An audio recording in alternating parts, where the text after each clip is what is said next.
தமிழ்நாட்டு மக்கள் பார்த்தீங்கன்னா, குறை சொல்லாத அரசியல்வாதிகளே கிடையாது. எம்ஜிஆர் காலத்துலேருந்தே இருக்கு. எம்ஜிஆரையும் குறை சொன்னாங்க. ஜெயலலிதா அம்மையும் குறை சொன்னாங்க. எடப்பாடி அவர்களையும் குறை சொன்னாங்க. இப்போ மு.க. ஸ்டாலின் அவர்களையும் குறை சொல்லிட்டு தான் இருக்கிறாங்க. இது ஒரு வேலையாவே மக்கள் வச்சிருக்காங்க. என்ன செஞ்சாலும் குறை சொல்லுவாங்க.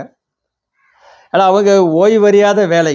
அதாவது சம்பளம் வாங்குறாங்க வச்சுங்க, ஊழல் செய்கிறாங்க, அது வேறு பக்கம் இருந்தாலும் கூட அந்த முதலமைச்சர் பொறுப்பு பதவி என்பது ஓய்வு பெரும்பாலும் அவங்க தூக்கமே வராது, பசியும் எடுக்காது.